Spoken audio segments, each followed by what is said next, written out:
Madam Chair, you are live. Okay. I will call this meeting of the Charter Review Commission of December 15, 2022 to order. It is 3:34 p.m. and I will ask for a roll call, please. Commissioner or Vice Chair Amador Guzman is so far not in attendance. Commissioner Blondis. Here. Commissioner Deardack. Here. Commissioner Granillo. Here. Commissioner Ives. Here. Commissioner Montoya.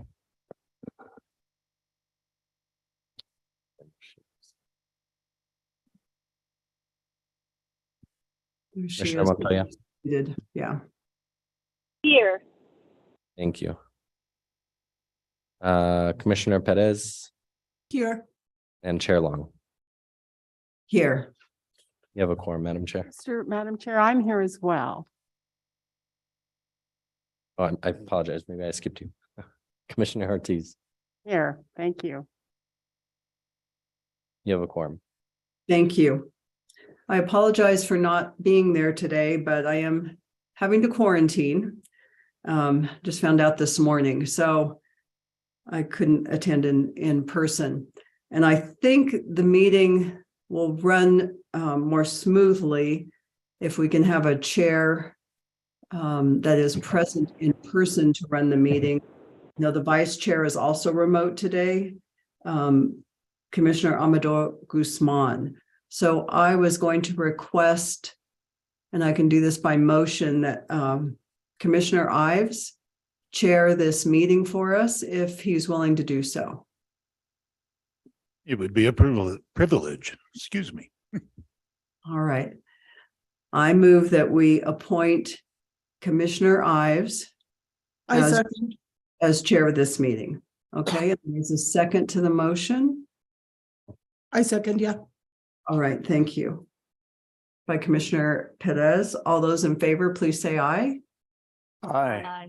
Aye. All right, I'm going to turn it over to you. Your capable hands, Mr. Ives. Thank you, Madam Chair. Pleasure again to be here today with everybody. And our next item of business, now that we have completed our roll call and established a quorum, is the approval of the agenda. Are there any changes from staff? There are not. No changes from staff. Any requested changes by members of the commission? There being none, would entertain a motion to approve the agenda. So moved. Second. We have a motion and a second. Any further discussion? And excuse me, my practice when we are sort of half live, half virtual, has been to always do a roll call vote, so it's very clear who has voted which way. So I would ask for a roll call vote on the motion to approve the agenda. Commissioner Blondis. Commissioner Deardack. Yes. Commissioner Granillo. Yes. Commissioner Ives. Yes. Commissioner Montoya. Yes. Commissioner Ortiz. Yeah. Commissioner Perez Yes. and Chair Long. Yes. Motion passes. Excellent. That brings us to item number 4 on our agenda, which is approval of the minutes from the November 14th, 2022 meeting of the commission. Any changes from staff? Any changes from members of the commission? There being none, would entertain a motion to approve the minutes from the November 14th meeting. So moved. And I second, Mr. Chair, and I just want to comment, they were very well done. Agreed. We have a motion and a second to approve the minutes from November 14. Any further discussion? There being none, if we could have a roll call vote, please. Commissioner Deardack. Yes. Commissioner Granillo. Yes. Commissioner Ives. Yes. Commissioner Montoya. Yes. Commissioner Ortiz. Yes. Commissioner Perez. Yes. Commissioner Blondis. Yes. Chair Long. Yes. Motion passes. Excellent. That brings us now to item number 5 on our agenda, which is public comment. And I don't know if there are any written public comments to present to the commission. Commissioner Ives, there were no written comments submitted for this meeting. Is there anybody present here in chambers that would like to take advantage of public comment and speak to the commission? The same question for anybody online that might wish to address any public comments to the commission, if there is anybody. We have Andrew Oxford, I believe, who is a reporter for the Santa Fe Reporter, but he's welcome to provide public comment if you'd like to.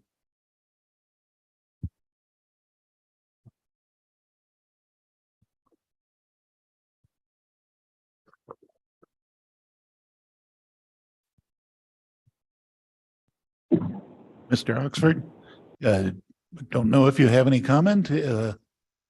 If you do, please speak up.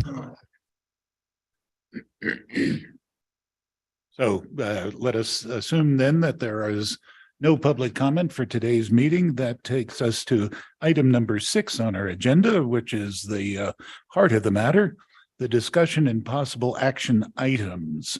How would staff like to present this? Thank you, Chair Ives. What we'd like to do is each of us focused on some of these and we all work together to discuss all of them. And what I would like to do is have each of the staff members who worked on particular topic present it. And then if there's questions that we're able to answer, we'd be happy to do that now. What these topic sheets are is, and we've distributed those this morning, we'll be basing our conversation off of those, but they're a starting point, I think, for these topics. I don't think they're really the end point, except for maybe one, where the conclusion was we can't do this unless there's a constitutional change. And so we'll hear about that. But for most of them, I would consider this a starting point for a conversation on these topics among the committee and with staff. So I think what we can do is have each staff member present the topic that they kind of led the discussion on. And then we could either have question and answer on that topic as we go along, or we could reserve that maybe to the end, depending on how the chair and the commissioners feel about that. I was going to say, excuse me, given the number of topics, it may be easier to take questions as we reach them in the discussion. But as a preliminary matter, I note that 2 of our commissioners did not get binders. And so wasn't sure if staff might have those available. I think that's right. Jesse, do you have the binders? So I know that Commissioner Gurneo, you need a binder, correct? And then Commissioner Melendez. Okay, perfect. So we have those. And I think if you would like any additional materials printed, we might kind of work through that administratively. We didn't print the additional materials for today's meeting. And then there's one set of materials I might want to substitute, and that is the final report from the 2012-2013 commission. I think you might have a version that was written on in your packets. We did locate the final version from the clerk's office, so I do have that now. I think whether or not it would be helpful to have those printed, I'm guessing yes. We'll do that for the next one, and we'll send out the electronic version as well. And just having spent a good deal of time last night here in chambers with former Councillor Farber, who submitted a minority report. Correct. Is that going to be included in the materials? Commissioners, you should have a copy of his minority report. It is in a large number of pages from the 2012-2013 one. I think that is the signed version from him. I was just looking at that. That looks like it's probably the final version. The one from the commissioners had some writing on it, but we did identify the final version of that one as well. But I think the version I'll be sending has both. So I guess with that, the first 2 topics, Assistant City Attorney Fagali worked on those, and she's going to present on them.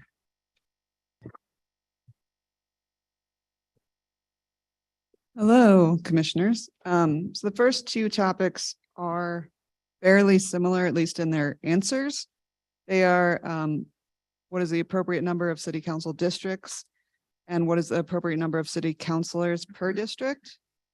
In the current city charter, it says the city shall be divided into 4 dual member districts, numbered 1 through 4.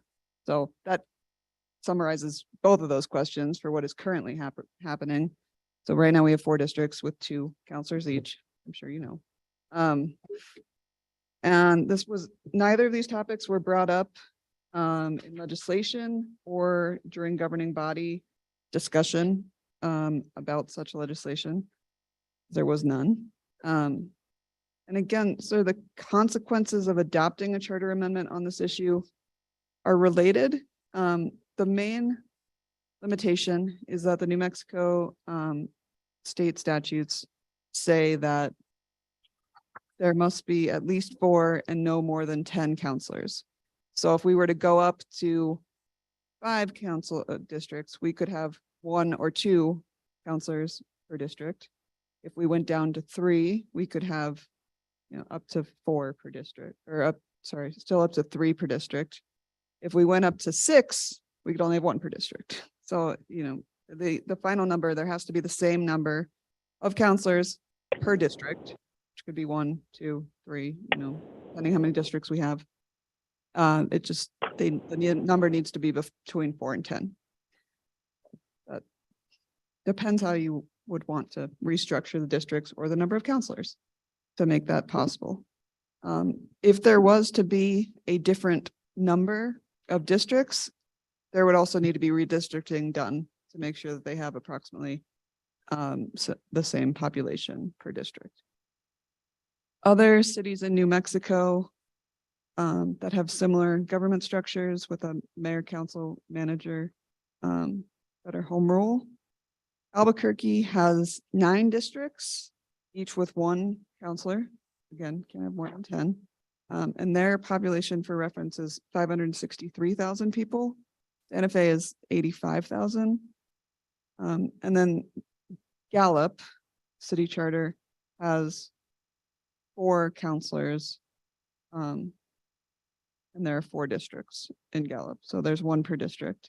And their population is 21.5 thousand. And then outside of New Mexico, there are a lot of cities that are sort of similar size to us that do not have districts. We'll get to whether or not you could do that in New Mexico later, but Boulder has 9 elected council members, of which 1 becomes the mayor, but they are all at large. Boulder is about 104,000 people. Flagstaff, Arizona, has 6 counselors that are at large. There's 77,000, so they're very close in size. And then there's another example, Santa Cruz, California has 6 districts with 1 council member each and a mayor. So, and Santa Cruz is 62,000. So in terms of, how many districts are and how many counselors total, it varies widely, I would say. Because also outside of those, like New York City, which has a population of 8.5 million, has 51 districts, each with a member, and Chicago has 50, each with a member. So a lot of the big cities do have districts, but as far as cities our size, I did not find particularly many that had separate districts outside of New Mexico. And as to legal limitations, they are that we have to end up with at least 4 and no more than 10 counselors. And financial considerations and other considerations would depend on if redistricting needed to happen, if, a lot of issues that could be relevant depending on what you wanted to change. So that basic summary of both of those. Any questions? Let me just begin with one quick question, because my recollection is that the districts, of course, are evenly divided into the number of eligible voters in the district, if I'm remembering correctly. No, please. Commissioners, it's actually residents. Okay. Based on residents. So you don't distinguish whether or not they're eligible to vote or not, or voting age or anything else. So they could be non-citizens as well. and you would still count them in the population. So it's really about population. So we use census data, not distinguishing eligibility or citizenship. Thank you for that clarity. And you said we had about 86,000, so roughly 21 to 22,000 per district. Yes. My question is, are there any studies that suggest anything with regards to the effective capacity of representatives to represent that many people? Granted, the examples you gave are certainly involve much larger districts than we would ever be involved, well, likely ever be involved in here. Right. Neither Connor nor I saw any studies. There might be some, but yeah, certainly in New York's 8 million people has 51 districts, so they would have more constituents, the districts than we would. Questions from the commission? Yes, please. It is broken down by current population per district. And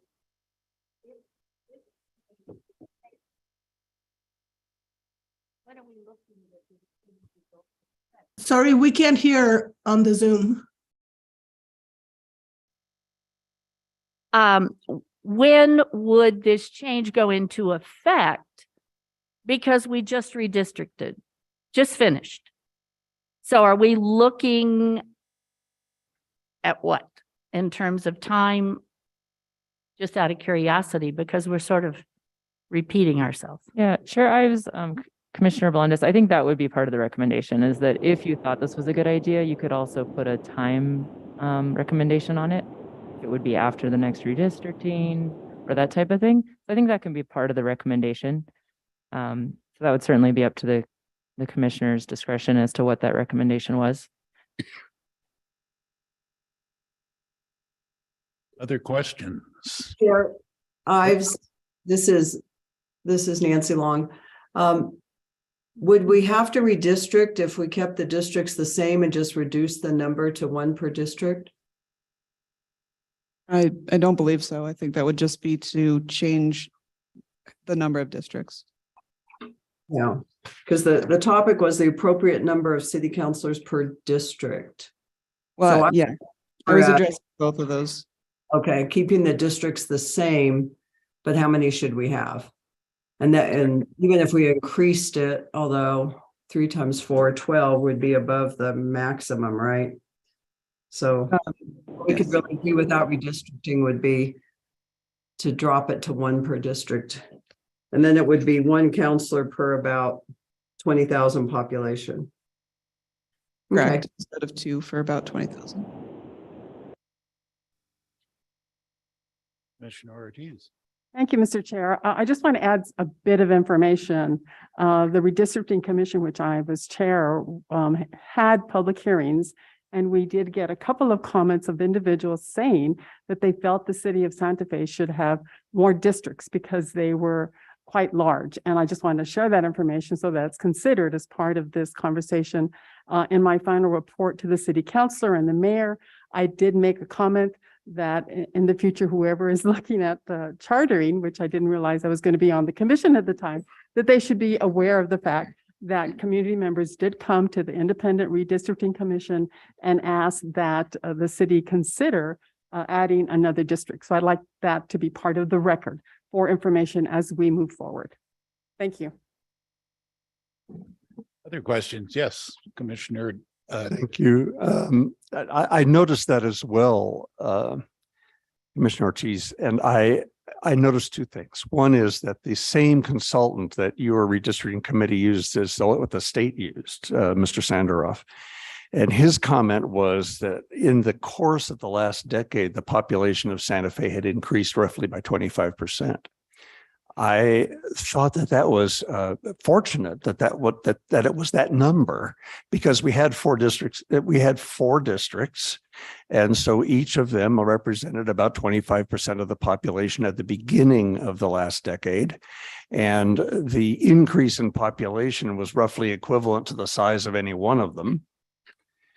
And so it has always been a matter of concern for me that we get into these conversations about disparities and inequities among how the districts are, and paying attention to how many there are would be a way of addressing some of those concerns. And so I was very attracted to items A and B because they could, doing something creative about them could have a very positive effect on some of the concerns that bedevil civic life in Santa Fe. So I don't want to treat these lightly. These two seem to me to be of huge importance. The issue that you just raised, though, about the sequencing, is it possible to look at that? Doesn't it make more sense to have redistricting do its work after the Charter Commission does its work each decade rather than this order? And Commissioner Ives, Commissioner Dyrdak, or Chair Ives to Commissioner Dyrdak, I guess what I was saying is that if it were to go into effect after the next redistricting, they would be taking that into account when they did it, is what I was thinking. And I probably didn't make that clear, but you would direct the impact to occur after redistricting, but the redistricting would be for the purpose of accomplishing whatever the charter amendment said, if you were to change the number of districts. So then the new redistricting commission would have that direction in mind. But do you mean then that change would not happen for another 10 years? Well, you could do that is what I'm saying, Oh, yeah. but we're under our current redistricting commission. I was on the first one, actually. That was my first city committee to sit on myself. And it was a mid-decade redistricting. And so that's already contemplated to do it as needed as well. And the reason we did it at that time was we had just annexed additional population and the disparities required redistricting. There would be too much difference in population between the districts at that time. So at that time I was in District 3 and all the districts shifted south. Now I'm in District 1 where I live, which is like Midtown region. And so because of the annexation, I think there was representation on the commission at that time. There was a special member for the area that had been annexed as well at that time because it hadn't been put into a district yet. But the ordinance does contemplate that we might need to redistrict at other times too, such as the population distribution changes significantly or something like this as well. I'm content to leave it there for now. Chair Ives, I have some comments and questions. Yes, let me go there. Commissioner Perez. Thank you so much, Commissioner. I would like to ask of staff if there's any in your research, did you find another municipality of similar size that has this dual representation per district? Commissioner, Chair Ives, I did not. No, Albuquerque has 9, so they wouldn't be able to have more than one per district, and Gallup is quite small and they only have 4. But I mean, outside of New Mexico even? Connor and I will look that up. I did not in the cities that I looked at specifically, but I am sure that there are some. Because I look at a lot of places and this is sort of like my wheelhouse and I haven't encountered this. I think that Santa Fe's unique sort of creative way of doing it in Santa Fe to have two representatives per district, 2 city councilors per district. And I just like to sort of lift up the idea to my colleagues here that having those 2 per district, one of the big advantages of that is that it incentivizes voters to turn out every municipal election, right? Because every 2 years, there's going to be somebody elected to commission to the council from each district. So that's something that I've always appreciated about the way that we do it in Santa Fe, as opposed to other cities where you just have one counselor. So you just show, if you care about your city council race, you just show up every 4 years rather than every 2 years. I'd like to add to the previous idea of having 5 districts, that if we did decide to go that way, if the commission did decide to recommend that, that there could still be 2 counselors per Mhm. district. Although if you decided that maybe say, 8 districts were more appropriate than 4, now that we have more population and more,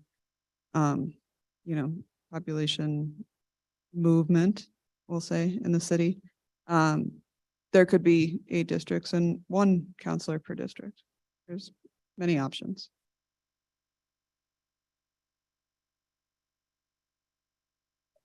Counselor Ives, Commissioner, I just want, or Commissioner Ives, Commissioners, I just wanted to clarify that we certainly didn't do an exhaustive research on all the topics. So there could be jurisdictions that were not identified that fall into various categories. And I think once we know more the specific questions and specific interests of the commissioners, at that point, I think we would work with you to do more of an exhaustive comparison and that kind of thing, if it was helpful.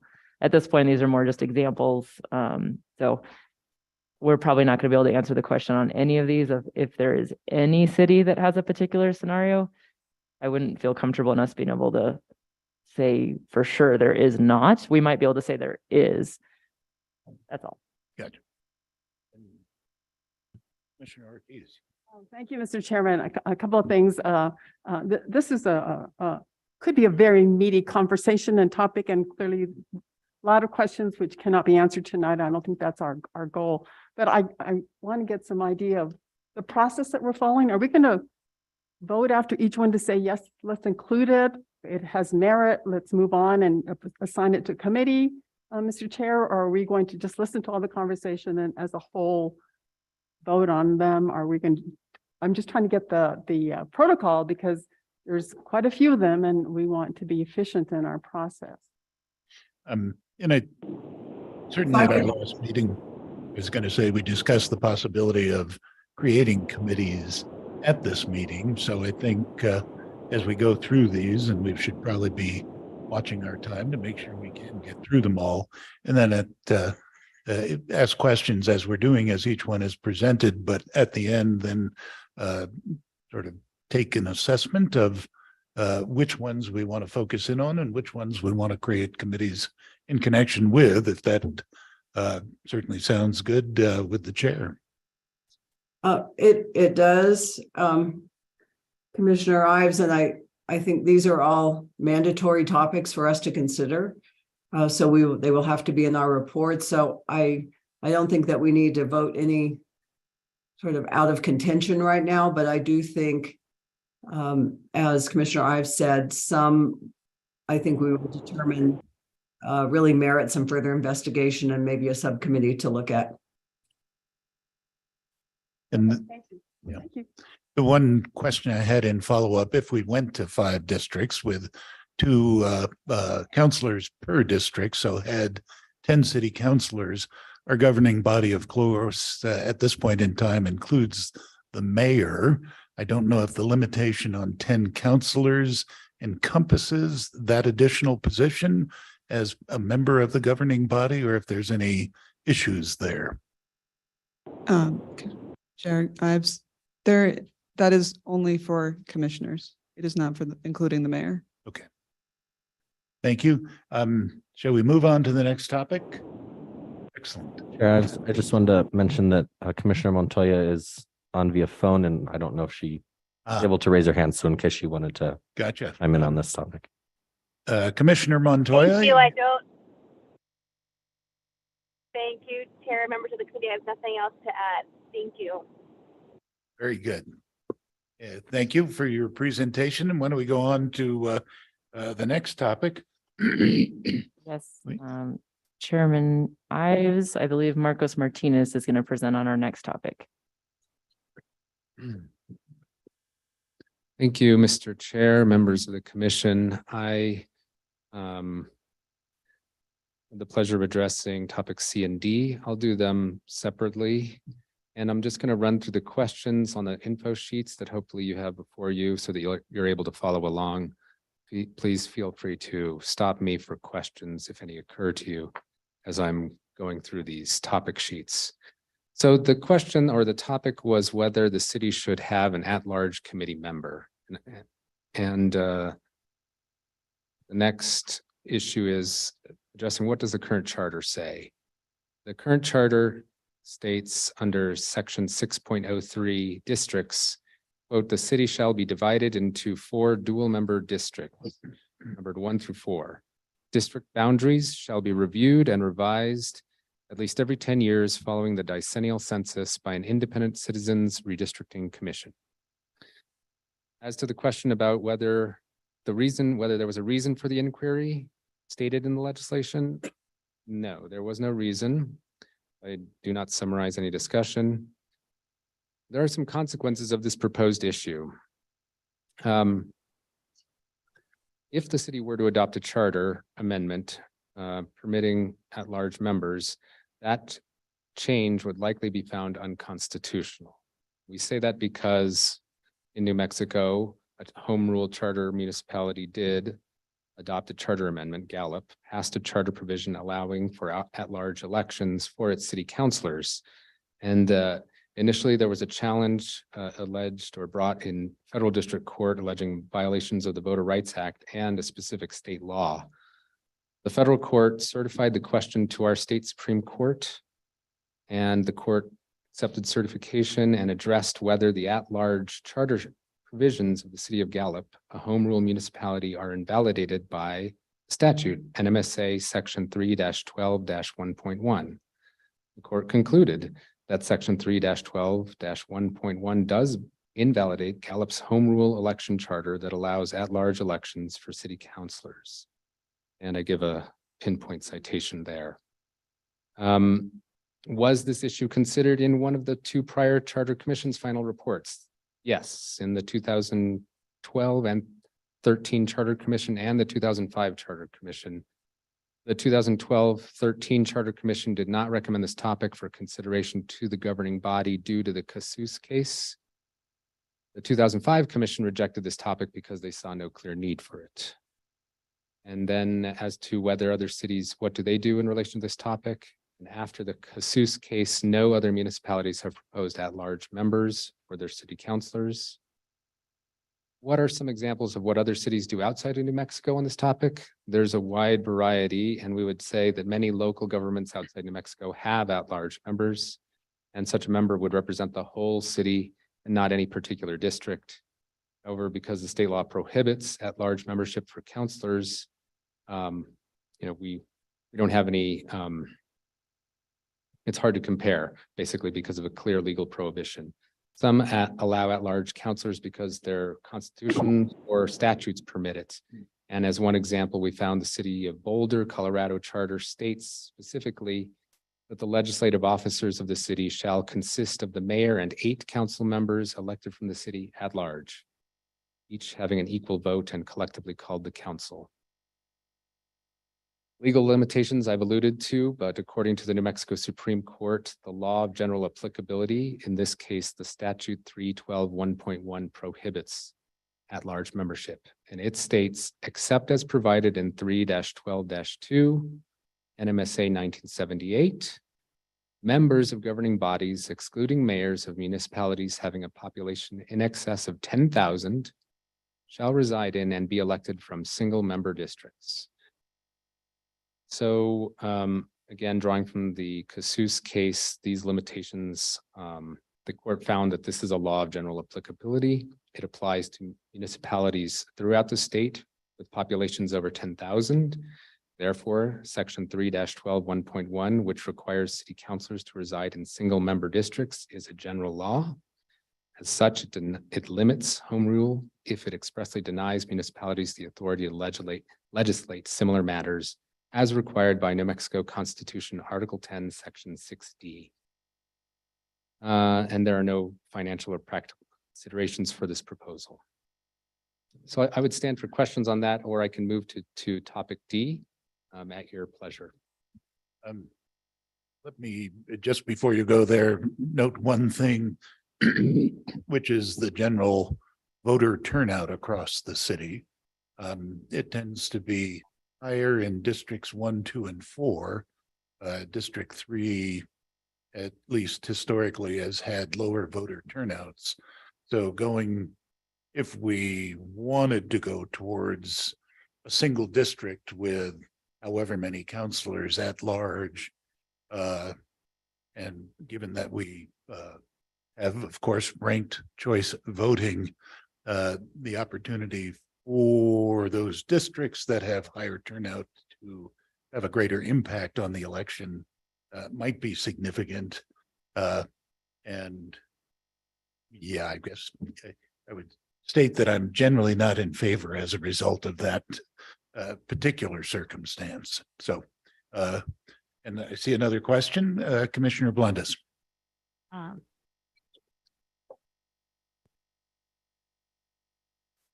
Can you hear me? There we go. I've got to push with a little strength. It seems to me that we're trying to put the cart before the horse. If the state of New Mexico should change its law, then I think this is something that the commission should spend time considering. But it's the law. So until that changes, I see no reason for us to spend our time talking about and changing something that's already been struck down, and we have a court case that can be cited immediately to show that it's not valable. So that's what I'm saying.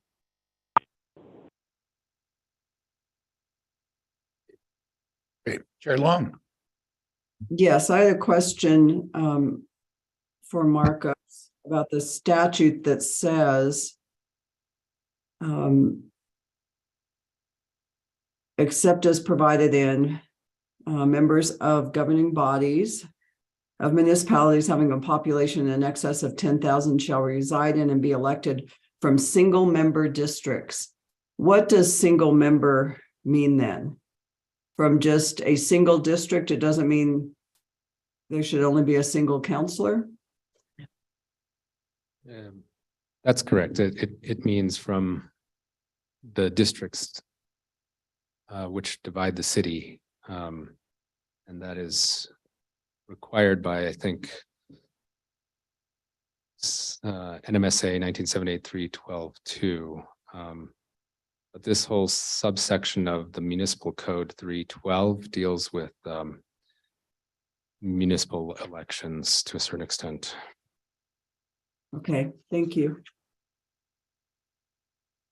Commissioner Perez. Thank you.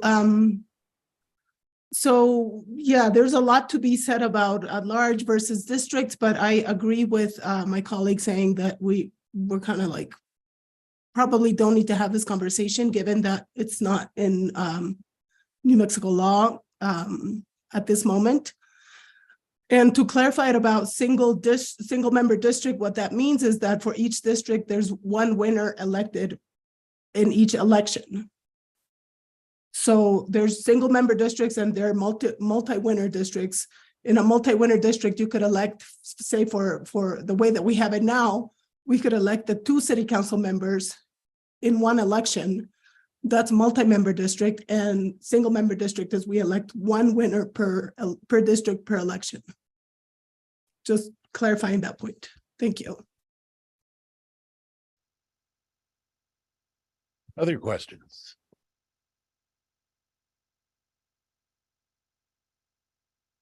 Marcos, why don't you No please? questions from the phone.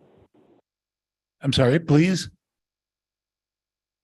Sorry, this is Commissioner Montoya. I was just saying no Yes. questions from me. Thank you. Sorry, no questions. Thank you. The next one, I think, is a very interesting topic, and I hope it invites fruitful discussion. I'll just read the topic. Whether the city's mayor should have a purely executive role rather than both legislative and executive roles, and if so, what new rights and limitations should be adopted along with such separation of powers? What does the current charter say? Section 5.01, powers and duties, was the charter provision that set forth the mayor as an executive. City shall have a mayor who shall A, be elected at large by the voters of the city, B, have a vote on all matters that come before the governing body. I put in parentheses, this is a legislative power that the mayor currently has. C, be the chief executive officer of the city whose position shall be full-time.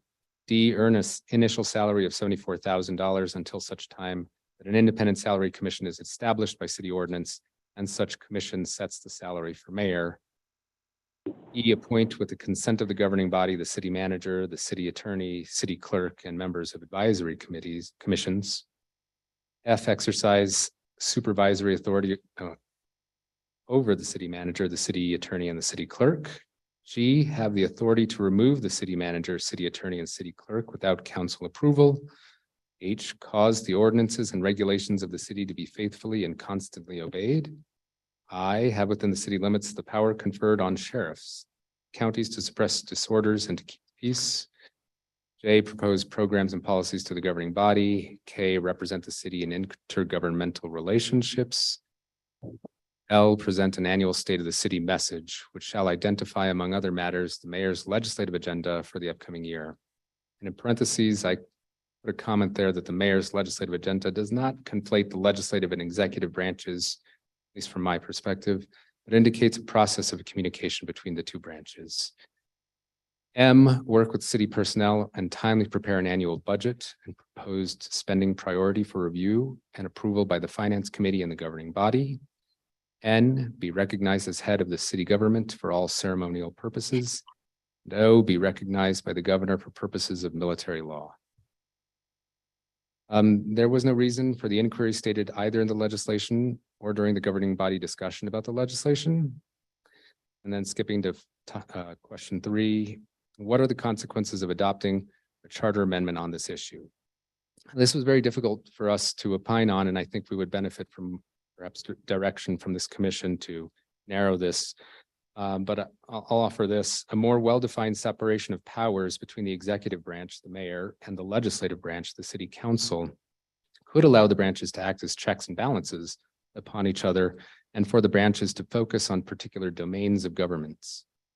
In order to better define the separation of powers, the charter may need further amplification of the executive's powers. For example, the city of Albuquerque, Article 5, Section 4 has slight differences from the city of Santa Fe's charter. I highlight those below. The Charter Commission could also consider recommending a veto power for legislation or even a line item veto for a more nuanced application of the mayor's power like the governor of New Mexico has in the New Mexico Constitution, Article 4, Section 22. Was this issue considered in one of the 2 prior Charter Commission's final reports? Yes.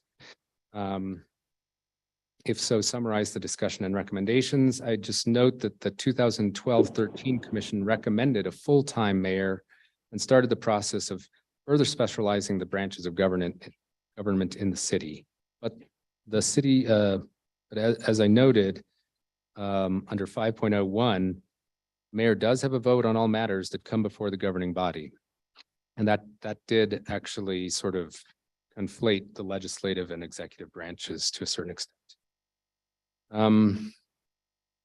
What do other cities in New Mexico do in relation to this topic?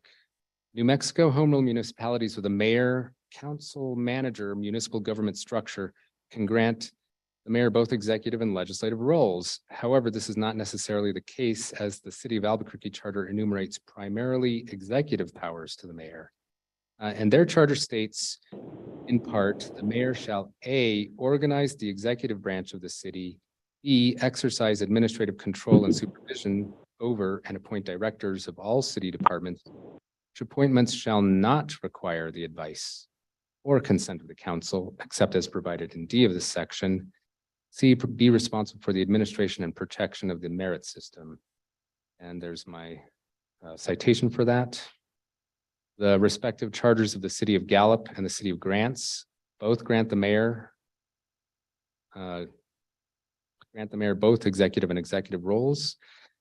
The city of Gallup charter states in part, mayor of the city of Gallup shall be the presiding officer of the council and shall be the official head of the city. He shall sign all bonds, warrants, and other official documents. He shall exercise and perform all duties imposed upon him by this charter, by state law, and the ordinances of the city and resolutions of the council.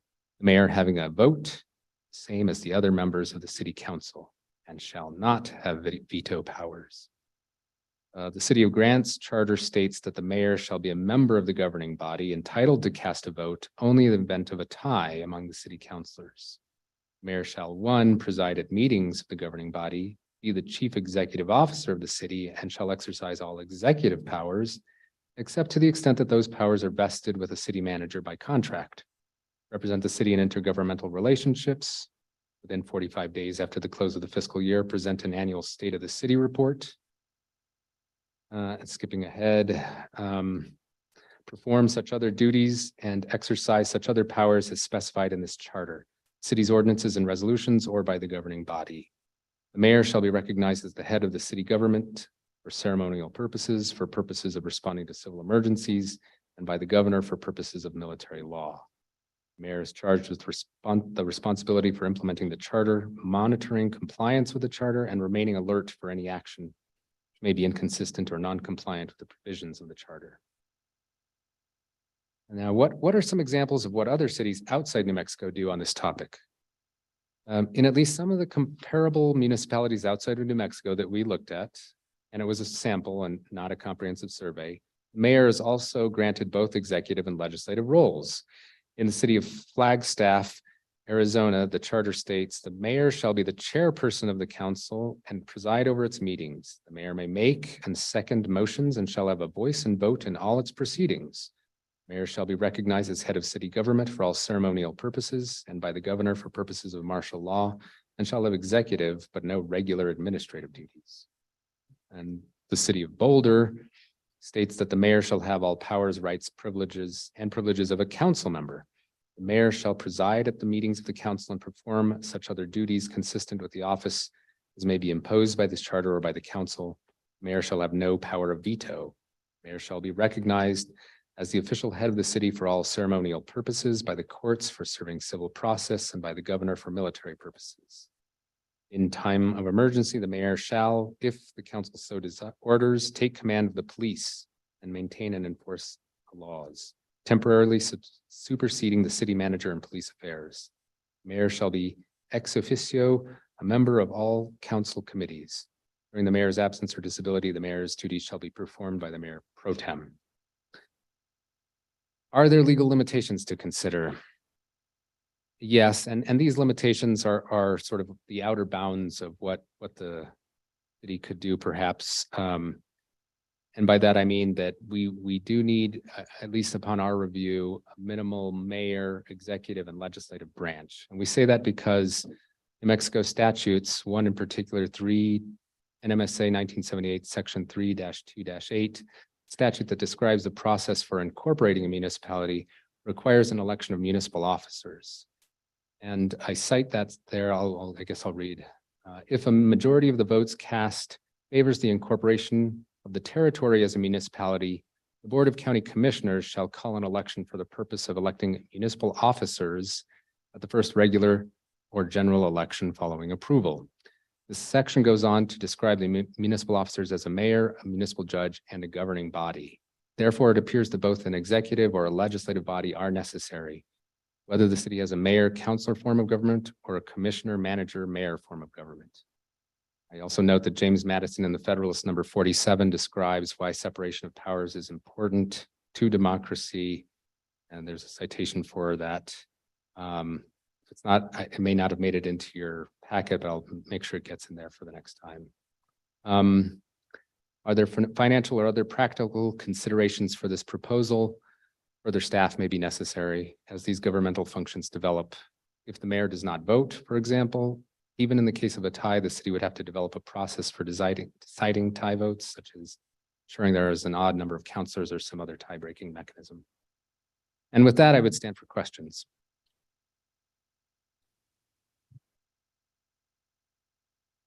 Marcos, thank you very much, and particularly for the last sentence with regard to James Madison. I found that to be very helpful to me. Furthermore, however, it seems to me that our topic F covers a whole lot of the same territory. Am I correct in that? And I simply raise it because I would like to reserve my comments on the whole subject until we've heard from you, Aaron, on topic F. Chairman Ives, Commissioner Your deck, I think they definitely could overlap just depending on what direction you want to take in terms of, so better defined seems to kind of contemplate maybe the same as scenario, but with more express descriptions. Whereas this one maybe contemplates more separate, like differently defined perhaps versus better defined. So it would be maybe creating more categorical duties versus better defining them in the situation they currently are established. I think that would be the distinction. And then the other category is not just about executive legislative distinctions, but also includes the city manager, which is more of an operational role, at least as we have him currently operating in the city of Santa Fe. So it's maybe a little broader as well. But I was interpreting the one that I worked on more as more of, if we had this status quo in terms of maybe roles, should we better define them in that status quo? And I think this one maybe is better thought of as, should we change further and make it more distinct in terms of which roles each of these people play in terms of a separation of powers? But I absolutely agree, there is a relationship there and there's an overlap as well. And as I ask for more questions, I note that we've almost completed our first hour. We have 6 more items to continue as to discuss, as well as committee assignments, public comment, et cetera. So I'm going to suggest that we may want to abbreviate what we're doing, save questions towards the end as we look at potential committee assignments, which should allow staff to move more quickly through their presentation. So with everybody's general concurrence, I think that might be a more efficient way to get us through by 5:30, which is our goal. Good. Thank you. Excellent. Thank you. And I should have introduced Marcos as Senior Assistant City Attorney Martinez. I think I just said Marcos Martinez, so my apologies. Our next presenter is Connor Murphy, who is our new policy analyst in the Office of Legislation and Policy Innovation. Good afternoon, Chair Ives and Commissioners. It's a pleasure to be here and thank you for your time. I'm addressing topic E, which is whether counselors should be full-time. And in the interest of time, as was just noted, I would ask that we turn the page to point number 7, which which elaborates on the primary ways that city councils are structured. This was from a study conducted by the city of Columbus, Ohio, during their 2016 charter review. In this study, they outline the 3 primary forms of employment for city councilors, that being full-time, so-called part-time plus, and part-time. If you look to topic number 7, or excuse me, point number 7, I'll go through some of the specifics of these to outline what those terms of art entail. And I know that we are likely not taking questions at this time, but I'd be happy to answer them subsequently if they do arise. Full-time counselors typically are defined as working 32 hours or more, or 80% of a standard 40-hour work week, working on legislative functions for the city. In contrast, part-time plus allows counselors to work essentially 2/3 of a week. They're compensated also approximately at 2/3 of a full-time salary, but are also typically allowed outside employment. To specify, or to return to my previous point, full-time counselors in cities that have full-time city councilors typically are not allowed outside employment, although this does vary. And then lastly, we have strictly part-time city councils and councilors, where they typically work 20 hours a week working on legislative functions and are typically allowed outside employment.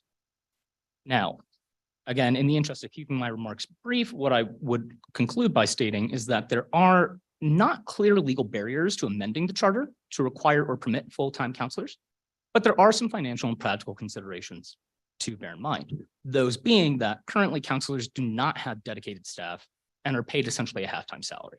So increasing expectations would likely include the need for higher salaries for counselors and potentially more staff support in addition. If there are any other points that just immediately come to mind, if you have any other questions, I know I went quickly. I apologize, I just wanted to keep time short, but if anything has arisen now that you would like to ask, I'm open to questions. Thank you. I think we still have a few moments in which questions might be quickly posed. Yes, Councillor, or Commissioner Blandes. You hear me now? I feel like the Verizon guy. Just simply one word, money. Budget. Certainly a consideration, I suspect, in all of these in the end, but yes. Thank you for that presentation. It is an interesting, oh, I'm sorry. A question, Chair Long, sorry about that. No problem. Thank you for presenting us with that City of Columbus survey, which was interesting. When I first read it, I saw 13 cities of the best cities have full-time counselors. I thought, oh, we need full-time councils. But then 16 of the cities have part-time councils. So that seemed to go kind of both ways. But I noted in your report that the city of Albuquerque has part-time city council members and a full-time mayor. Were there any cities in New Mexico that have full-time counselors that you found? Chair Ives and Chair Long, thank you. Off the top of my head, I do not have that information before me, but I will get you that information subsequently. Thank you. Of course. Thank you. Quickly, Councillor, Commissioner Perez. Thank you, Chair Ives.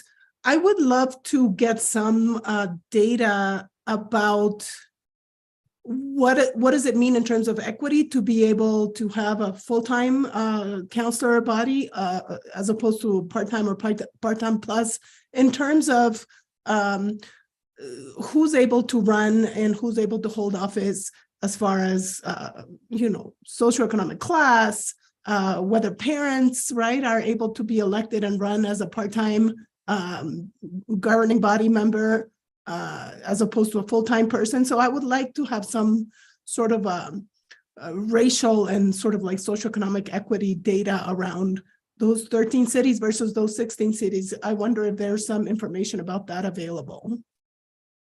And that's certainly something, as we decide to look at the topics, that we would ask for further research on. Yes, speaking to that point, Chair Ives and Commissioner, thank you for that question. I will also conduct subsequent research on that topic. Chairman Ives, Connor, I don't want you to sign up to 100 things this evening. I apologize. So I think we need to figure out what we're going to prioritize. And so I think let's stick with discussion on it. And then maybe we'll figure out what the priorities are for what research will be required in the future. We've got Connor working on a lot of stuff at the city. And I just want us to be careful about, I absolutely appreciate your willingness to take on a lot of projects, but let's find out where the committee wants to go, and then we'll prioritize the work we do. And if it's all right, we can move on to item number, I have it as F, which is whether the roles of the mayor, city councilors, and city manager should be better defined, and if so, how? Thank you, Chairman Ives, Commissioners. I worked on this one and realized how broad that question is. I did. It's very broad. And unfortunately, I may have had something to do with drafting that. But there's been a lot of commentary about the changes that were made. I think in the last charter commission's recommendation, and whether some of the conclusions in the report from that commission I found to be notable, which is, that these changes would make it absolutely clear to councilors that they're policymakers and not involved in the operation of the city. I'm not sure that that's happened. But so I don't know if it's a situation of clarity of language versus just a moving system where it takes a while for things to settle out. But what I did do is go through our existing charter and identify some of the areas where the duties are described, and some of them are very clear and some are less as clear. So I highlighted by underlining them some of the parts that relate to the roles. And I think In the mayor, right now, Marcos went through some of these, but I think the parts that relate to the mayor's powers are much more broad than just the legislative powers. Obviously, he has a vote on the current mayors. The mayor has a vote on matters that come before the governing body and is the chief executive officer. Appoints with the consent of the governing body, the city manager, city clerk, city attorney, and in members of advisory committees and commissions. Exercises supervisory authority over the city manager, city attorney, and city clerk. Has the authority to remove the city manager, city attorney, and city clerk without council approval. Cause the ordinances and regulations of the city to be faithfully and constantly obeyed. Have within the city limits the power conferred on the sheriffs of counties to suppress disorders and keep the peace. Propose programs and policies to the governing body. Represent the city in intergovernmental relationships. Present an annual state of the city message, which shall identify, among other matters, the mayor's legislative agenda for the upcoming year. Work with city personnel and timely prepare an annual budget and proposed spending priorities for review and approval by the finance committee and the governing body. Be recognized as the head of the city government for all ceremonial purposes and be recognized by the governor for the purposes of military law. The governing body includes the mayor currently and serves as the principal policymaker of the city and amends existing policies that are consistent with the provisions of the charter and shall consider the legislative agenda put forth by the mayor and propose amendments to existing policies and propose new policies. And in that sense, it's self-referential, right? Because the mayor is part of the governing body and is also required to consider his own legislative agenda as a member of the body. All legislative powers of the city are vested in the governing body, except those required by law or this charter. And there are a few points, I believe, in the charter and then also in law that delegates some rulemaking authority to certain bodies of the city, including our ethics commission and I believe one or two other bodies, but it's pretty limited. It's mostly focused in the governing body. The governing body shall fix by ordinance the annual salaries of the municipal judge and counselors, and that's where the comment about the counselor's pay came from earlier. Currently, it's tied to Class A commissioner's pay. That could be changed by ordinance. It's not set in the charter. And the governing body shall by ordinance establish an independent salary review commission whose sole purpose shall be to review and set the mayor's salary. Salary review commission shall meet no less than 4 years. And the governing body shall set by ordinance a policy for reimbursements of the actual and necessary expenses incurred by the mayor, the municipal judge, and city councilors, and shall consider and take action throughout the year on the mayor's legislative agenda. And the city manager has pretty limited definition in the charter. There is more definition of all of these roles in ordinance as well. So the charter is not the end all for what exists currently, but the charter is much more difficult to change and the ordinance need to be read in light of the charter. So the charter is the authority that we would look to if there is a conflict between ordinance and charter. And so the city manager is the chief administrative officer of the city, has the authority to hire and fire except for city attorney and city clerk, and has such other powers that are provided for in city ordinances and state law. And there are quite a few duties established in ordinance. The powers are not broadened through ordinance, but they are sometimes more detailed in terms of what does it mean to be chief administrative officer of the city and how hiring and firing occurs in the city. There's a personnel act and ordinance that describes that. So there was not a reason described about why to bring this up other than I know that the reason is just that it's one of the areas that is currently evolving in the city based on the prior changes. So this would be a continuation potentially of that conversation that occurred in prior, both of the prior charter commissions did touch on this topic. The last one much more significantly than the 2005 one. In 2005, the primary change was about the mayor's vote being not just in ties, and in that sequence of recommendations, the recommendation was that the mayor be able to break ties, but ultimately the amendment that was adopted was that the vote would be taken not only in ties, but also in situations where the vote was needed to decide a matter, for example, where maybe you just didn't, I think, certain land use cases require a majority of the actual members rather than a majority of a quorum on, say, for rezoning with a negative recommendation from the planning commission. So that's one example I could think of that might have come up in previously. But then in the 2012, 2013 Charter Commission, quite a few changes were made. The recommendation was actually for a 40-hour per week role, which ultimately was recommended to the voters as a full-time mayor. So the language got modified a little bit between the Charter Commission and the voters, and that's language that was approved. And the Charter Commission also had recommended the change about the appointments being subject to consent of the governing body instead of advice and consent, which had previously been the case for at least the city manager. The recommendation from the Charter Commission in the last Charter Commission was to include the appointment of department directors. That did not reach an election ballot for the voters. I did not look at the minutes for the governing body as to why that was the case, but that recommendation was part of the Charter Commission's recommendation, and it was not ultimately put in the referendum. What the situation is now is that the mayor does appoint the city manager, and the city manager hires all department heads in the city. In terms of the supervisory role and direct supervision of those people. The sole authority to remove did make it, well, actually it's a little bit modified, right? So the recommendation was a sole authority to remove for the city manager, city attorney, city clerk, and department heads. Obviously, the department heads part didn't get recommended to the voters because the hiring part was not as well. But there is still removal authority for the city manager, but only with a super majority of the council. So that recommendation was slightly modified as well in between the Charter Commission and the voters by the governing body. The duty to prepare an annual budget was recommended in the funding priorities, and that ended up both being recommended to the voters and adopted. And providing the annual state of the city to include the mayor's legislative agenda did also get adopted by the governing body for recommendation to the voters and was adopted by the voters.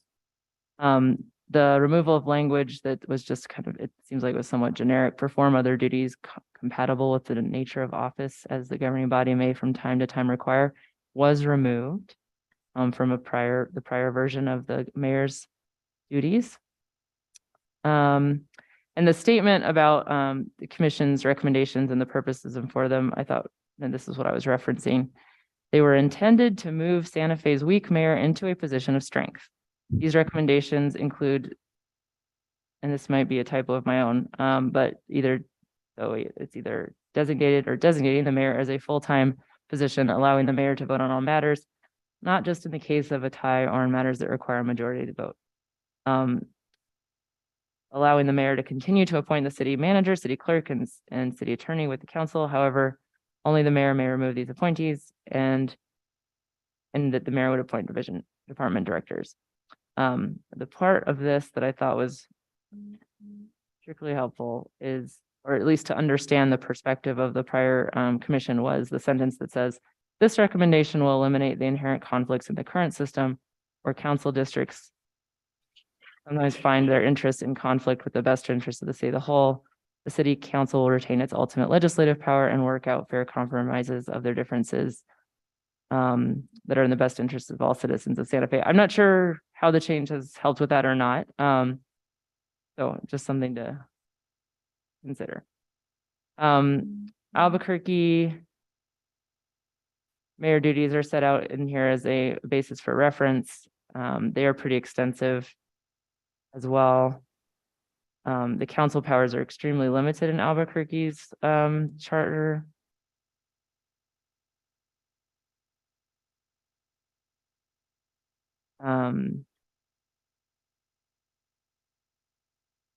Actually, so Flagstaff has pretty limited, and so does Boulder. But Albuquerque's actually include some that are pretty similar to Santa Fe's. So just as a point of comparison, there's a lot of flexibility here. And there's not many legal limitations on this, other than the types of considerations that Marcos pointed out in terms of separation of powers. We do require to have a legislative and executive branch. We are required to, but there's not much limitation on what the powers could be or how well defined they could be. Some places are very limited in their descriptions, and some jurisdictions are pretty elaborate. Thank you for that. I'm going to suggest we hold questions, given we're have 45 minutes left in the meeting and want to leave plenty of discussion time for committees and figuring out how we want to move forward. So thank you. And next I have as item number G, which is whether a city councillor who has lost a campaign for mayor may remain in office after the inauguration of a new mayor. Yes, and Connor, our policy analyst, Connor Murphy, will be addressing that one. Good afternoon once again, Chair Ives and Commissioners. There are several relevant sections, I should say, of the city charter that are important in framing this discussion. The first being section 4.04 of the current city charter election code, which states as follows. Unless inconsistent with this city charter or city ordinances, the Local Election Act, NMSA 1978, sections 1-22-1 to 1-22-20, as may be amended from time to time, shall govern all municipal elections. Other relevant sections of the current city charter include eligibility, term of office, and vacancies in office, which I will now also read. Section 5.02, eligibility. Registered voters who reside in the city shall be eligible to run for the office of mayor. Section 6.05, term of office. Councilors shall be elected for a term of 4 years. Terms of office of the 2 councilors from each district shall be staggered so that 1 councilor shall be elected from each district at each regular municipal election. And lastly, section 6.06, vacancies in office. The office of councilor shall be vacant upon the member's death, resignation, termination of residency in the district from which elected, or removal from office in any manner authorized by law or this charter. When such a vacancy occurs, the mayor shall within 30 days appoint a qualified elector from the district in which the vacancy has occurred to serve until the next regular city election, at which time a qualified elector shall be elected to fill the remaining unexpired term, if any. The governing body shall approve or disapprove the mayor's appointment not later than its second regularly scheduled meeting after the appointment. As you can see in this information sheet, this topic has been discussed by the governing body previously. But I will actually move on to section 4 now, which is the following. What are known potential consequences of the proposed issue? Disallowing a city councillor who has lost a campaign for mayor to remain in office after the inauguration of a new mayor could result in the mayor, if the current charter remains the same in this respect, could result in the mayor appointing a qualified elector to fill the city councillor vacancy until the next regularly scheduled city council election. Additionally, the risk of losing office may discourage councillors from running for the office of mayor if the election for mayor falls in the middle of their 4-year term. Was this issue considered in one of the 2 prior Charter Commission's final reports? Yes. In the 2012-2013 Charter Commission final report, councillor resignation to run for mayor was considered but not recommended by the commissioners. A little different. No reference was made to this topic in the 2005 Charter Commission final report. Moving on to the next subjects, those being what do other cities in New Mexico do in relation to this topic, and what are examples outside of New Mexico on this topic. In the city of Albuquerque charter, this topic is not addressed. In effect, city councilors who lose a campaign for mayor may remain in office as a member of the city council at the inauguration of a new mayor in Albuquerque. Moving on to cities outside of New Mexico. The cities reviewed for this topic outside of New Mexico, which includes several of those previously discussed in this session, such as Flagstaff and Boulder, also do not address this topic. A city with a stipulation that a city councilor who has lost a campaign for mayor may not remain in office after the inauguration of a new mayor could not be identified in preliminary research. There are no legal limitations to consider at this point, but there are points of law which are also worth discussing to provide greater context. New Mexico does not have a so-called resign to run law. Such laws in general require elected officials to resign from their current elected position to run for different elected office. There are 5 states with such laws. The New Mexico Local Elections Act does not limit the ability of a city councilor who has lost a campaign for mayor to remain in office after the inauguration of a new mayor, but it also does not appear to preclude such a requirement.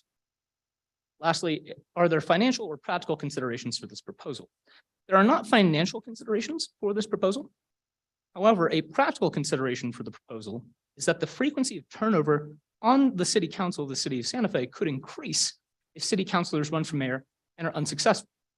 And assuming the vacancy provision of the charter remained the same, an incoming mayor would have the ability to appoint councilors into seats vacated by candidates for mayor.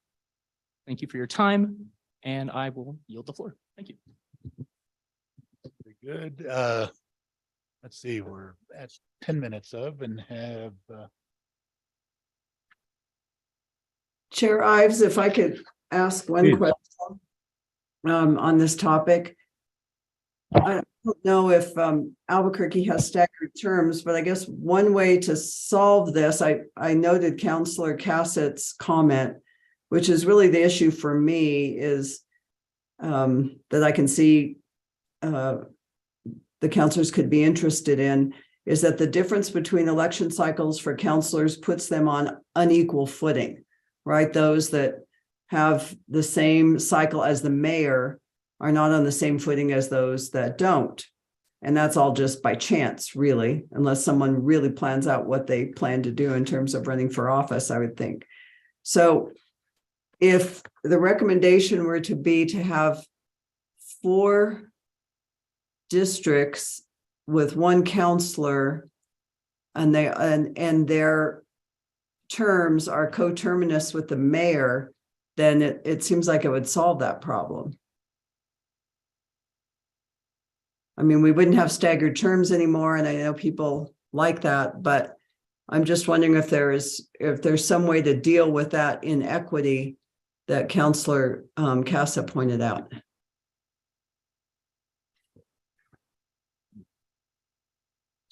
certainly, let me say, an item that we could study further and try and determine the answer to the particular question. I'm not sure we'll have one right this moment, but and if it's all right, why don't we continue through the topics? And that brings us to what I have as item H, whether if an amendment to the New Mexico Constitution allowing term limits for city officials were approved, the city's charter should include such a limitation. Senior Attorney Martinez. Thank you, Mr. Chair. I'll try to be quick with this, but let me just read, well, you read the topic, so I'm going to just proceed on. The current charter does not address this issue. There was a brief discussion about this topic, though, in the governing body discussion. And that appears first in the recitals, the whereas clause. And I'll just read it briefly. Whereas the New Mexico Court of Appeals determined that the New Mexico Constitution must be amended before municipalities may enforce term limits on elected officials. And then there was a very brief reference in the council discussion. There was a statement that noted item H for term limits would first require an amendment to the New Mexico Constitution. There are debates for term limits, even for Supreme Court justices. So this was on the minds of the mayor, at least, and it is reflected in the recitals. New Mexico voters have some experience with local government term limits. I will just say, under the New Mexico Constitution, county commissioners are limited to 2 terms. Quote, all county officers, after having served 2 consecutive 4-year terms, shall be ineligible to hold any county office for 2 years thereafter. However, there have always been term limits for county commissioners. If the New Mexico Constitution were amended to allow or require term limits and the city adopted them, some institutional knowledge might be lost.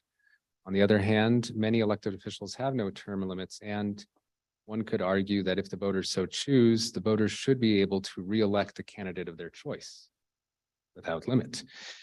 So was this issue considered in one of the two prior charter commission's final reports? Yes, tangentially in the 2012 and 13 Charter Commission and the 2005 Commission.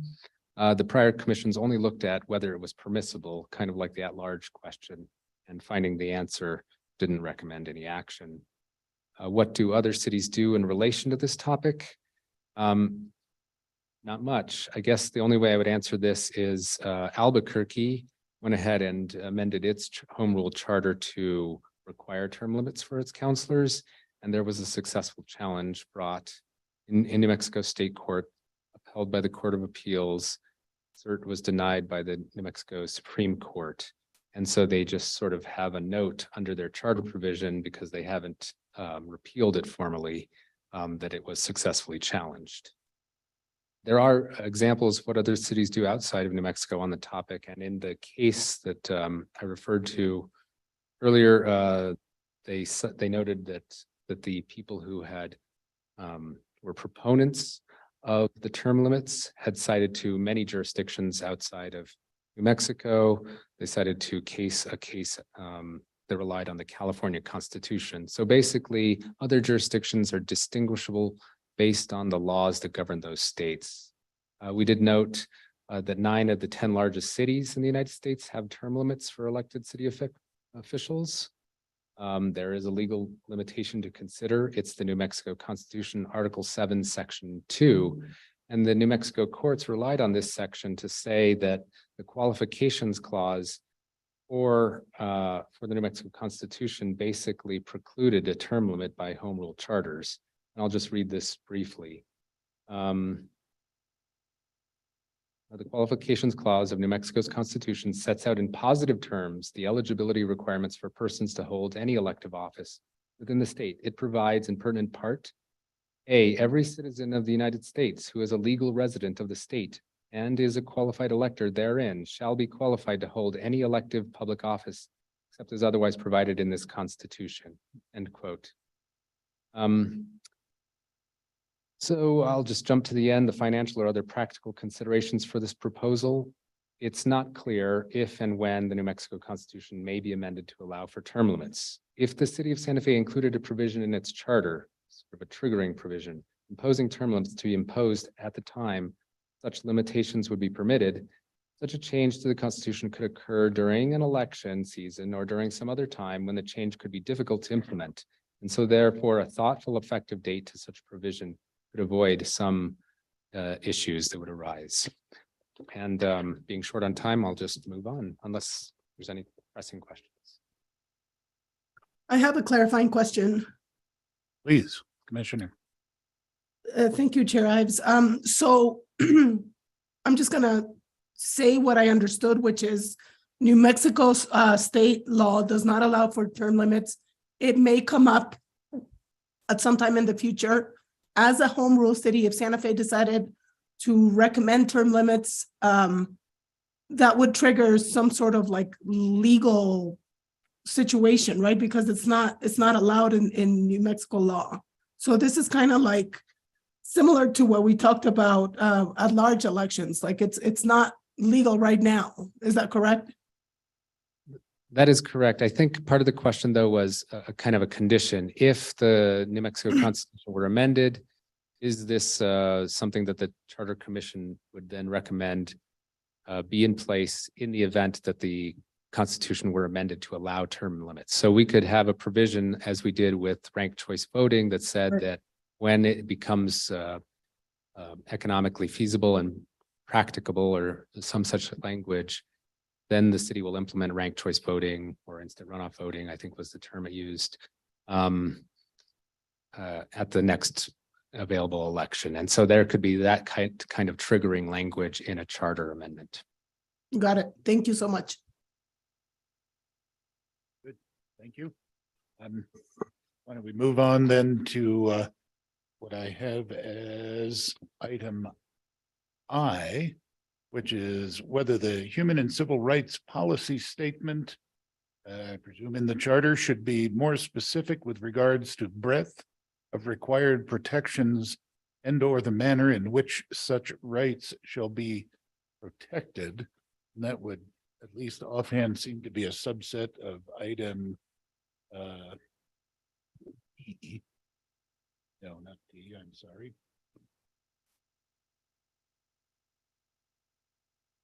Well, it's aligned with item F, which is consideration of the various specifics of the charter, but please, I don't know who's presenting.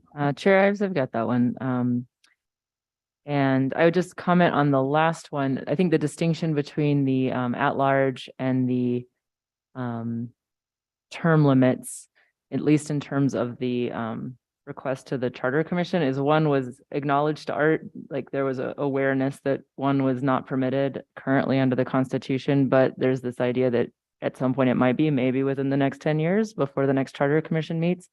Whereas the at-large, I don't know that we had identified that there was a legal barrier to it at the time that that resolution was passed. So the inquiry is a little bit different there. One acknowledges that it is not permitted currently, but perhaps we should still have something that permits it when it's possible. That's the distinction there. But in terms of the human rights, human and civil rights policy statement, we do currently have such a statement in the charter.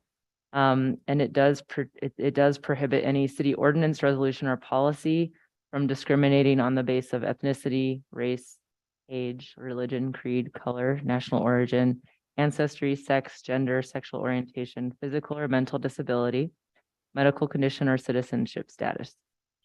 And it also prohibits any ordinance that would protect or it does say that any ordinance enacted to protect or enhance these rights would be subject to the right of referendum, or it shall not be subject to right of referendum or initiative. And that we would be required as the governing body of the city to protect and promote human rights and human dignity, and shall, in the context of employment, awarding of contracts, housing accommodations, and city services, the city must prohibit and discourage such discrimination. And it gives a permissive opportunity to the city to enact ordinances and establish appropriate commissions with jurisdiction, authority, and staff sufficient to effectively administer this policy. This was not discussed in either the resolution or during the enactment of the resolution. The two areas that the commission has been asked to look at are whether or not it should be more specific on what is required or broader in its protections. And we do have, there's a number of bases of identity that are protected in the policy statement. Other areas that could be protected that are not included here could be gender identity, sexual identity, socioeconomic status, language, culture, national origin, veteran status, political perspective, or other associational preferences. Or I've also seen a couple that just generally said associational preferences without definition. The other area that it could be changed if the commission thought it was helpful or recommended to be helpful would be to make it mandatory to enact certain ordinances rather than permissive. So in a few places, we've done that in our policy statements.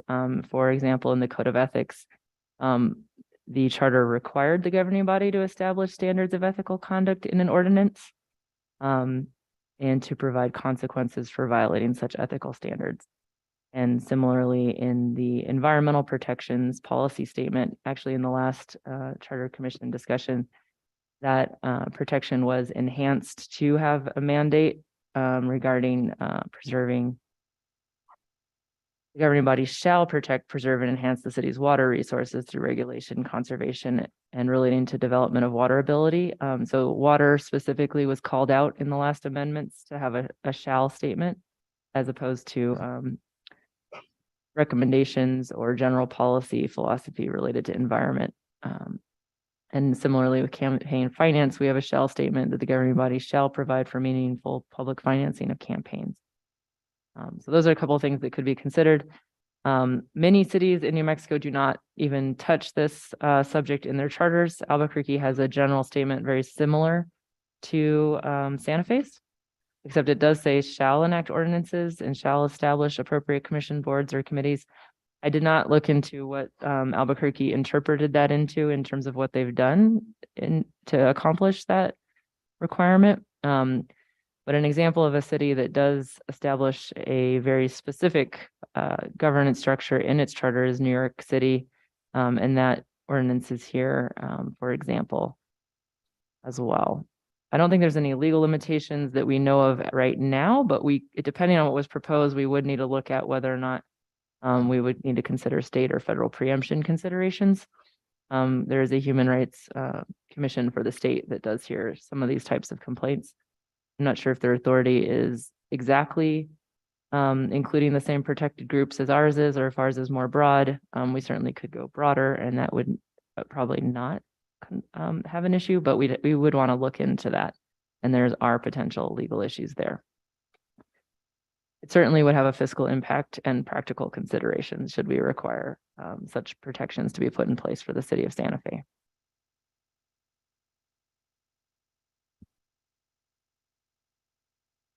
Thank you. So we're now at about 5 minutes after 5. We have 25 minutes left in our meeting. On the agenda, the next item is other topics raised by commissioners and the public.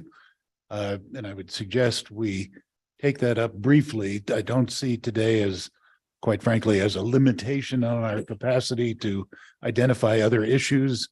And indeed, as we engage in our public engagement campaign, it is likely that we will be receiving other potential topics. But, and we did not have any comments from the public, but I guess I would love to go around the room and see what other topics commissioners may have identified for us to consider. And why don't we start with our commissioners who are online? Madam Chair Long, do you want to lead us off?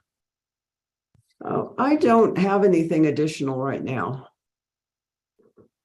That was short and sweet. Thank you.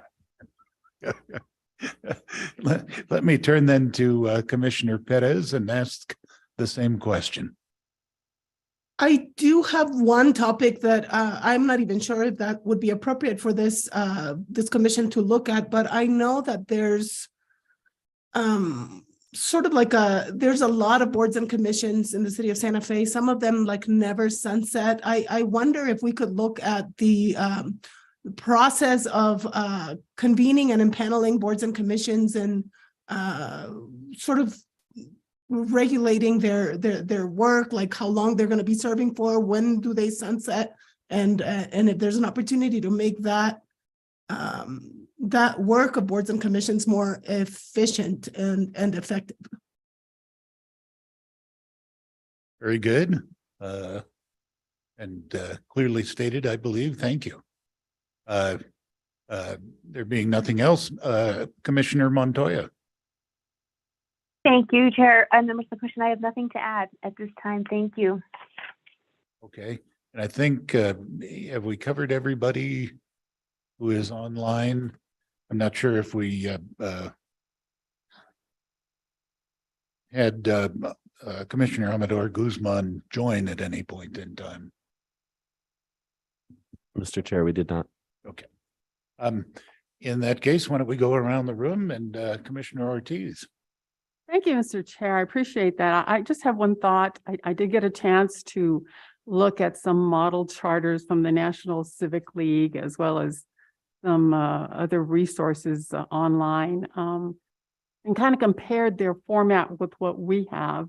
Clearly, ours is very brief and to the point, and I'm sure there's always room for improvement. But one of the items that I saw that I would be interested in having us at least look at has to do with financial management, specifically perhaps looking at budget issues or audit issues that can help us create some legal frameworks that help us develop some best practices to assure that we have a check and balance system in place on an ongoing basis. And some of the areas, there's in one of the model budget and one of the model formats, there's 12 different areas to look at. And I know in our charter, we do have the creation of an audit committee, but it's a one-liner.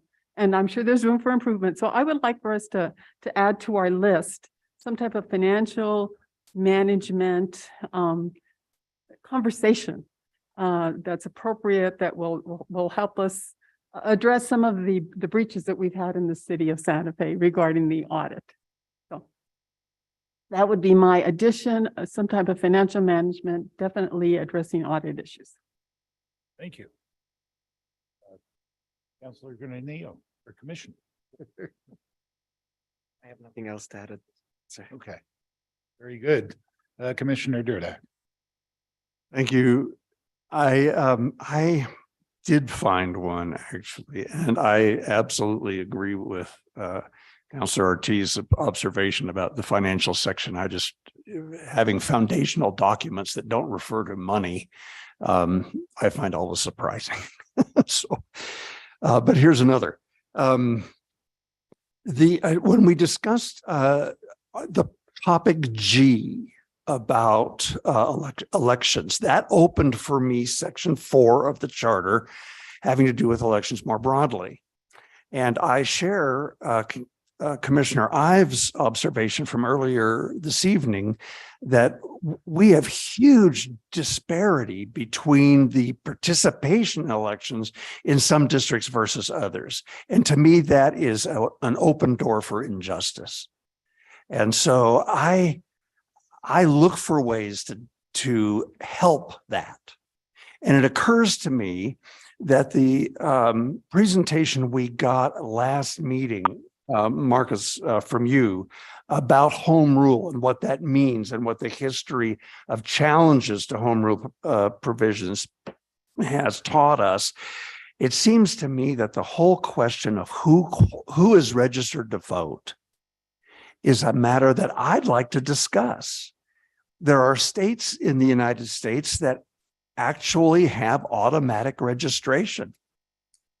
And if we were able, as the first instance in New Mexico, of having an experiment with automatic registration, so everybody who is here is registered to vote, then getting out the vote would be an entirely different experience. So I'd like to have a discussion about how home rule and the election section might intersect. Very good. Thank you. And Commissioner Blundis. Nothing at this time. Thank you. Brings it back to me as I have thought about that.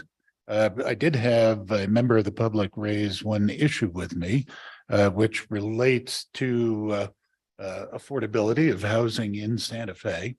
And specifically, the person noted that many of the apartment complexes that are coming online are actually already,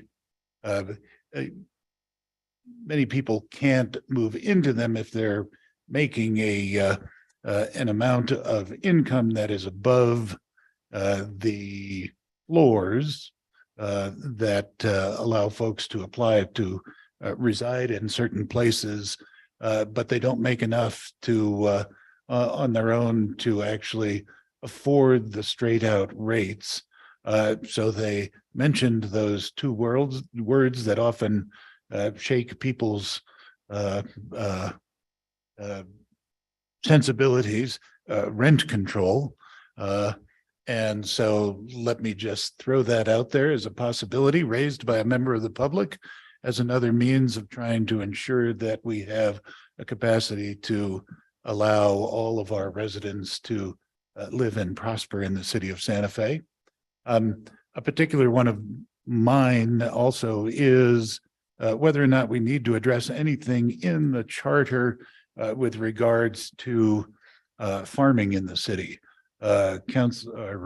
Mayor Gonzalez, I and a number of other councilors had brought forth an ordinance that changed some of the, if you will, perspective and ability to have farms within the city. But at least in a recent Greenfire Times article by Pokey, who used to run a farm in the city, he said, there have been no new farms since that measure was passed. And this to me gets to a lot of fundamental food security, fundamental capacity to be able to enhance the sustainability of Santa Fe. So personally, I'd love to consider whether or not we propose things like hydroponic farming and making available water to accomplish that within our city in such a way that it would allow for a greater capacity for people to produce food in our city. So, and let me just mention one more quickly. King County up in Washington years ago adopted what I refer to as an equity lens for any of the actions that are taken by the legislative body within the city or within that county in this particular instance. And, you know, we do have fiscal impact reports currently that are required in connection with measures that have fiscal impact as they come forward. We actually passed a resolution at one point in time to have energy neutrality impacts assessed as well, but that has just fallen to the wayside after its sponsor, who would have been me, left council. But I do wonder whether or not we want to look at trying to, and this could be part of our last item I, look at something a little bit more extensive or a little bit more focused in terms of trying to ensure that as matters are considered, those issues of equity, diversity, participation all become part of the assessment that is done, so that that becomes an item that is considered whenever anything is passed. So those were the three items I had to contribute to at this point in time to potential other points of discussion. And Commissioner Granillo, did you have things to add? I was just going back, I was just going back to the farming. There is a farm in the city, however, it's on county land. And they are producing on like 1/4 of an acre. The problem with that is it was the way it's designed, it's like a beautiful nightmare because it's right in the middle of San Isidro Crossing, where Agua Fria and San Isidro cross. Now, the Agua Fria village has that great big water tank on this side, and there's an arroyo on this side that's dry because there's no water running through it. However, there's a water tank there that's very small. So there's little resource for water. Yep, all the food that's produced from there does go back to the community because I help manage that farm. And we started it 3 years ago in the rock quarry with relationships with the county, because that's the only land I was able to obtain access to. But there is a farm and it's ran by at-risk youth through YouthWorks and another collective, Alas de Agua, and Reunity Resources as a support as well.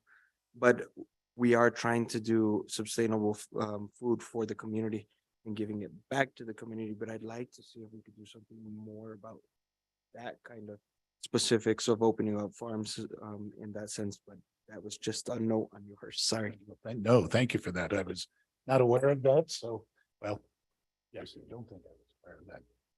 So we have now a list of topics and we've suggested additional ones.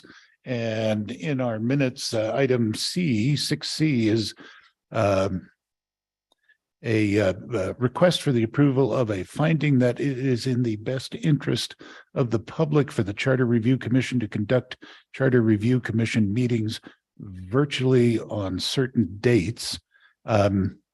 Chair Ives, I think we put this on here as kind of a placeholder. I think Gotcha. we'd like to, if the commission is interested on a future agenda, we would put certain dates on the agenda to vote for.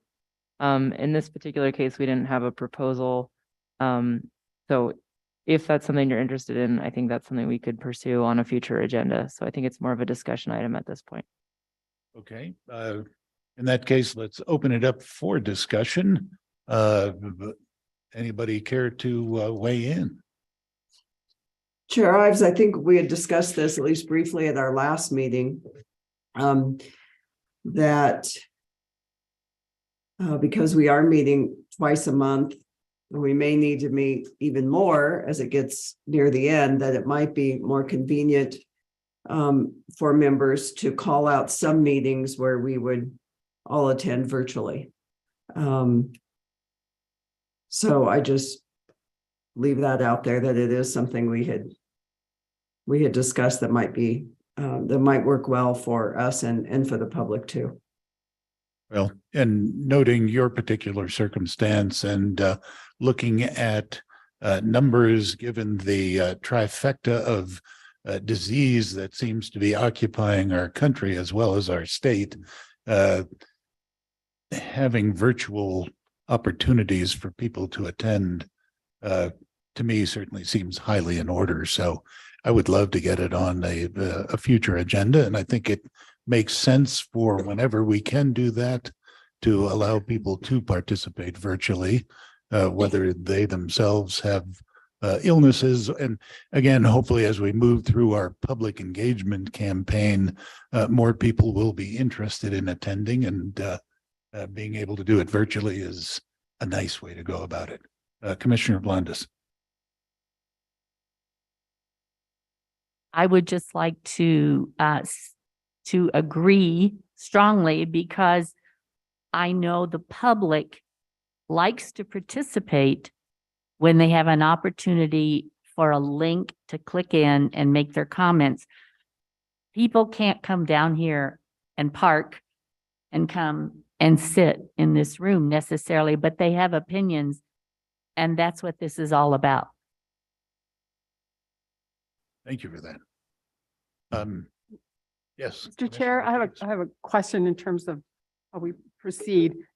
Could we vote on this now and approve that option?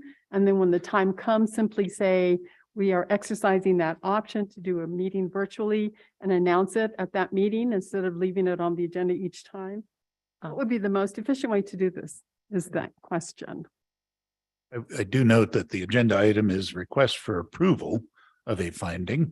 So we can certainly do that much here today because it has been properly noticed. Sure, I agree that it does say that. It doesn't have the dates themselves, which I think is what's contemplated. So just to clarify, we can do virtual public participation without this vote. And I think anytime that we're meeting in the council chambers, it's our intent to provide for that. And we had that opportunity today, and we would intend to provide for that when we're meeting in council chambers. If we meet offsite, which Jesse's going to give some announcements about some of the options that there might be, at least on city property, that he's looked into. It might not be as easy to accommodate the virtual participation because we don't have the support of all the technology in this room. This is a specific provision that's allowable under city rules as an exemption from the city requirement that commissions follow the Open Meetings Act. The Open Meetings Act typically wouldn't apply to this commission because you're not a policy making, you're advisory. But under city rule, you are subject to the Open Meetings Act, except for this one exemption, which is that you can vote to meet entirely virtually without it being difficult or impossible. So we have the hybrid option for folks for whom it is difficult or impossible to participate. But if we wanted everyone to be able to participate virtually, of the commissioners and public, the public is not governed by the Open Meetings Act or city rule, then we would have to take a vote like this. But the idea is to name the dates, or at least the series or the time period during which, and to include that information on the agenda. So we could take a vote that it's going to be on certain dates, but I think we'd still need to put what dates those are on a future agenda. And I imagine our next meeting is going to be here in chambers, so we'll have it hybrid for force, and so hopefully we might have certain dates defined by that point in time. So if the commissioners have suggestions as to what dates those are, then I think the chair can work with us to make sure that we suggest ones that were of interest to the commission. And you certainly could take a vote on this. It just wouldn't necessarily do much very far. I do recall that some commissioners voiced concerns about the March meetings. Now, I don't know if that meant that they could attend virtually or they couldn't attend at all, but there certainly could be some before then, but I do recall hearing that March was a problem for some folks.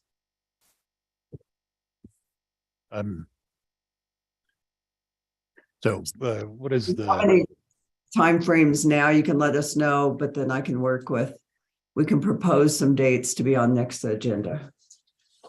it sounds like it might be the easiest way to approach this at this point in time. So we'll keep it alive and try and define it better by the next meeting. If commissioners have suggestions, I think just feel free to reach out to Jesse or me on that. Good. Having completed that topic, we move on to matters from staff. Thank you, thank you, Mr. Chair. On the topic of meeting places, I've identified 3 locations throughout the city that we could hold meetings other than City Hall if we wanted to. The first is the Southside Library and their meeting room there. We've had city council meetings there before.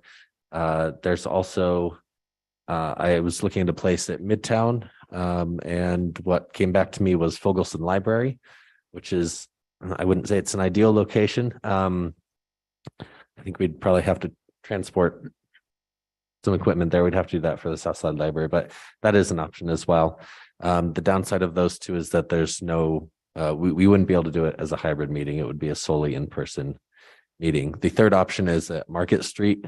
There's room there that has a hybrid capability. And so that would be the third option other than City Hall. So also something to consider either for the regular meetings or if you're going to add additional meetings. Just one quick question, the school administration building on Alta Vista.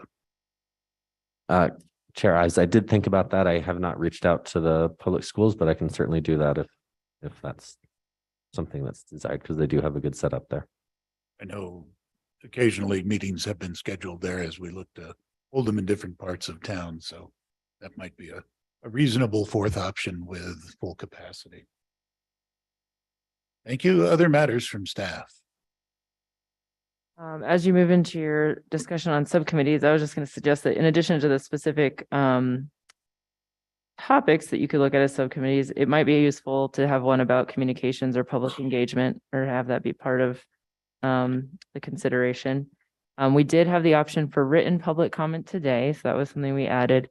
I think what we'll intend to do, unless we get feedback otherwise, is to use a similar option at the next meeting. But if anyone sees any issues with how we set it up for this meeting that could be improved, we're open to that feedback. And a presentation that we were looking at potentially doing for the next meeting is on the elements of the charter, which I think goes to the idea of model charters. I think we're finding there's a great breadth of the ones out there for sure. So that's just something we're looking at offering in terms of some background information at the next commission meeting in January. Thank you.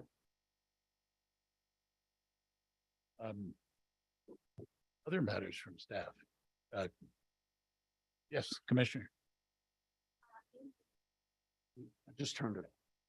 Yeah. Just say I need this microphone. Hello? Okay. As in terms of the public engagement and communication, counselor, I was wondering if there could be some publicity in the local newspaper, at the very least, some PSAs on radio or something that your city charter is being reviewed and you as a resident of this community can have input. And we would like to hear from you, whether that I don't know if that's gone out on Facebook, it could go out on Nextdoor, because participation in our process seems to me to be the goal. Thank you. Thank you. And I don't think there are other comments from staff. Correct me if I'm inaccurate. So we can move on to matters from the committee and cover other suggestions. Commissioner Granillo. Thank you, sir. I'd also like to just add on to Ms. Blundes and ask that we have an interpreter if we are gonna do public speaking with them. We're engaging with our communities because not everybody speaks English. But if we're gonna go to the list that we were talking about, I would like to go to the one that you proposed with the rent control. That would be one I would really like and be interested in looking into. Other comments from the members of the commission?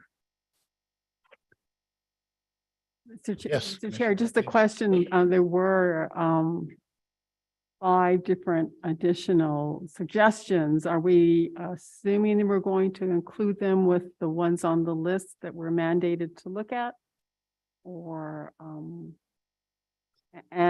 so I guess that's the next item is the subcommittees, the appointment of the subcommittees and how we configure all that and how we configure the 9 that we currently have plus the 5 that we just suggested. Are we going to look at doing that this evening or is that at a later date? What I would recommend if our city attorney agrees is that the recommended issues that maybe we have a presentation on and that we don't assign those to subcommittees yet. And because we've got a lot of topics to refer to subcommittees the way I look at it right now, and that we could create a subcommittee for those additional topics after we hear from city staff about them. And Madam Chair, I know the next item was appointment of subcommittees. Was that something, it sounds like we might want to bump that to the next meeting. I don't know if you have any input for us at this point in time about your thoughts on what committees make sense in the instance, and then whether or not we could be in contact individually with you to say, these are topics that I'm particularly interested in, please sign me up.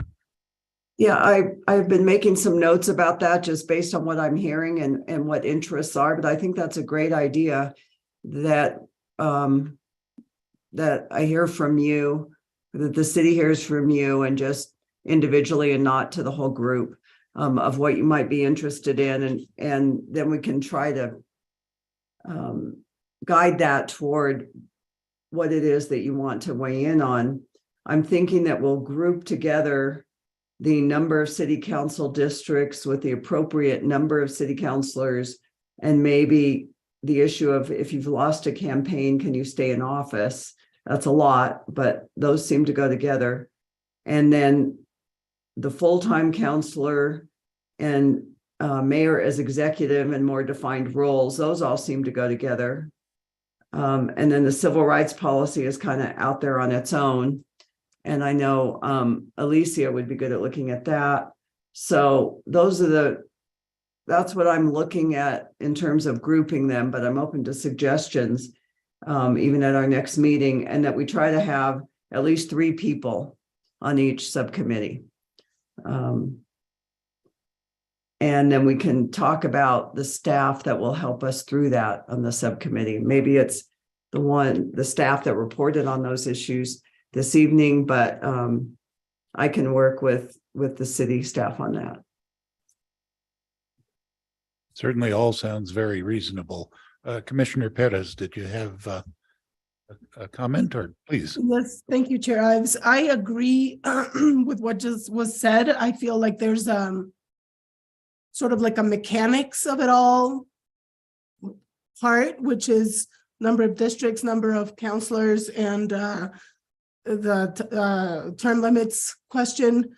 Then there's the governance pieces, right? The other items that you mentioned.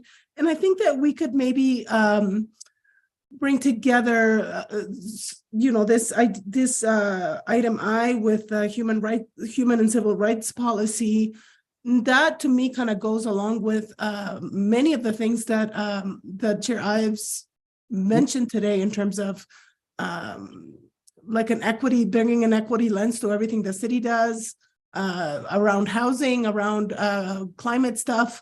So I think that those could be sort of like lumped together too. I would suggest that we try not to have too many committees, right? Because there's not that many of us. So maybe like cap it at like maybe 3 or 4 subcommittees, and then we can really, have so that somebody doesn't have to be in like 3 subcommittees on top of these meetings. That would be my suggestion. And I'm happy to think this through. I have a question about process. So then I'm not clear how we're supposed to present our thoughts about this between now and the next meeting, and to whom and how.